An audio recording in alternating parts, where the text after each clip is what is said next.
Ne do të bashkëbisedojmë me gjithë edhe me deputet veçantë, partive ndryshme të cilët kanë dhënë sinjale që në një moment mund ndodhë që edhe votojnë qeverinë. A ju kanë dhënë sinjale deputet?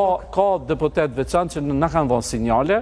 Sinjale në atë kuptimin që në një moment nëse vjen puna për një vot, ne nuk do të aqojmë vendin zgjedhje. A është kontrabandimi i votës kjo? Jo, nuk është, sepse ata nuk po kërkojnë atë gjë në përfitim. Kontrabandimi i votës është nëse do të bëjnë ndonjë pazar siç është bën të kaluamën.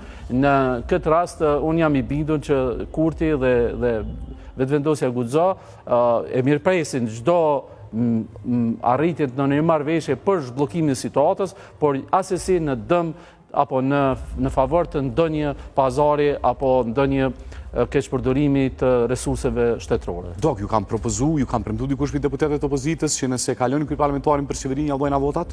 Ka, ju e dini që edhe në këtë studio më zgabofsha, edhe kështu privatisht, edhe domethënë nën kryetari apo më duket është nën kryetari edhe zoti Aziri e ka thonë që nëse i keni gjatët vota ime gjatëni llogaritni. Domethënë ka këso zona, po tash është nuk oferë, sepse zoti Aziri e ka thonë publikisht, nuk oferë edhe për... Nuk reagoj se s'e kam dëgjuar. Ndoshta te ju, dikun e ka thonë, por ka këso zona cilat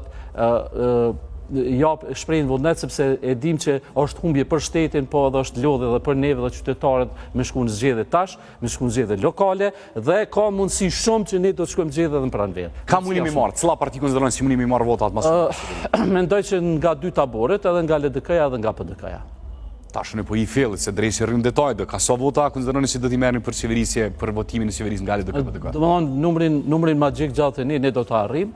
Tash me parafrimin e situatës edhe me nismën, që ka lajme, që ka dhe parafrim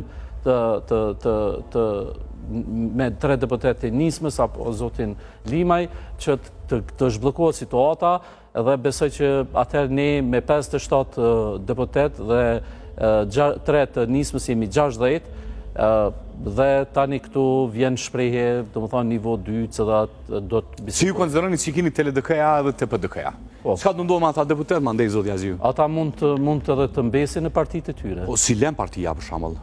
Nëse nuk i lejon, atëherë ndodh, atëherë ne i mirëpresim edhe në partitë tona. Çka nëse ju akuzojnë për pazar, apo keni bë pazare me deputet? Po gjithmonë kanë pas akuza, po të tjerë janë ata që kanë ikë nga pushteti që kanë bërë pazare. Pse për ta është pazare me marr votën e për juve nuk është pazare? Nuk është pazar sepse ne nuk ofrojmë asgjë në shkëmbim të votës së tyre.